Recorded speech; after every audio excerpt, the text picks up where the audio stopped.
Salam dəyərli izləyicilər. Bu videoda sizlər üçün imtiyaz toplusu 1-ci hissədən 6-cı situasiya məsələsini həll edəcəyik. Başlayaq suala.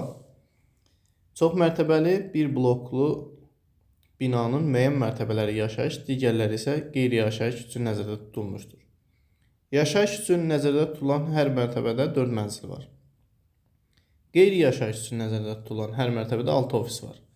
Demək, 4 mənzil 6 ofis var hər mərtəbədə. Ofis və mənzillərin sayları nisbəti 3-ün 4-dədir. Demək, ofisin mənzillər nisbəti, saylar nisbəti 3-ün 4-dədir. Ümumi sayda 56 ədəddir. Onda ofis 3K, demək, ofis 3K, mənzili 4K götürə bilərik. Onda bunların saylarının cəmi 56-dırsa 7K bərabərdir. 56-ya K olacaq 8. K 8 olandan sonra ofis olur 3 8-in 24, mənzilin sayı da 4 8-in 32 olur. Keçək suala. Yaşayış və qeyri-yaşayış mərtəbələrinin sayını tapın. Demək, yaşayış mərtəbəsinin sayını tapmaq üçün demək, mənzillər, hər mərtəbədə 4 mənzil var idisə, biz mənzillərin sayını tapdıq 32. Onda 32-ni 4-ə bölürük. 32 bölünsün 4. Bu da bizə verəcək 8 mərtəbə yaşayış üçün imiş. Ofis üçün isə, yəni qeyri-yaşayış üçün. Ofis 6 ofis var idi hər mərtəbədə. Biz də ofislərin sayını 24 tapdıq. Onda 24-ü bölürük 6-ya. Bu da 4 ədəd qeyri-yaşayış.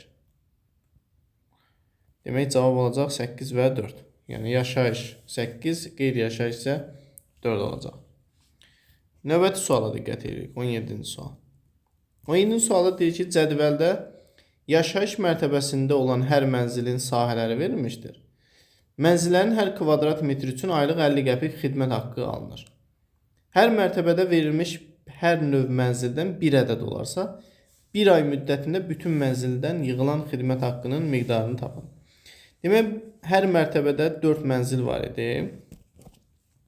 Demək, hər mərtəbə. Bir mərtəbədə, demək, bir otaqlı mənzillərin sahəsi, bir mərtəbə üçün hesablayıram, 60, 2 otaqlı 90, üstə gəlir 120, üstə gəlsin 150. Bu da bizə verir 150, 300, 420. Bu, bir mərtəbədə olan mənzillərin sahələrinin cəmidir.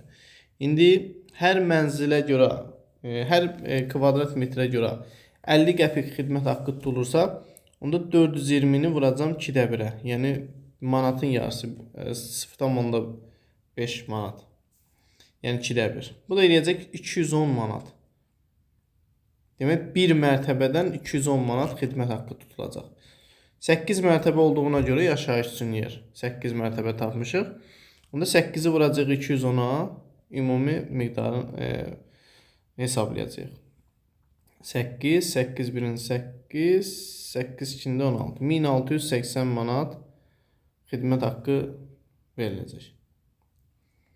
Demək, 17-nin də cavabı 1680 manat oldu. 18-ci suala diqqət edirik. 18-ci sualda binanın hər hansı mərtəbəsindən mənzil almaq istəyən Nihat eyni zamanda qeyri-yaşayış mərtəbəsində ofis icarəyə götürmək istəyir. O mərtəbələr arasında seçimi neçə fərqli üsulla edə bilər? Dedik, yaşayış üçün 8 mərtəbə var. Qeyri-yaşayış üçün, yəni ofis üçün isə 4 mərtəbə var. Onda deyir, o mərtəbələr arasında seçimi neçə fərqli üsulla edə bilər? Yəni, fərz eləyək ki, birinci mərtəbədən yaşayış üçün mənzil alıb, onun üçün seçim 4 qeyri-yaşayış üçün mərtəbələrin sayı 4 olduğuna görə 4 fərqli seçim var. Demək, biri üçün 4 fərqli seçim varsa, 8 üçün də onda 8 vurulsun 4, 32 sayda olacaq. 32 sayda cavab 32 olacaq. Belə dəyərli izləyicilər. Bununla da situasiya sualımız sona yetdi. Növbəti videoda görüşənədək.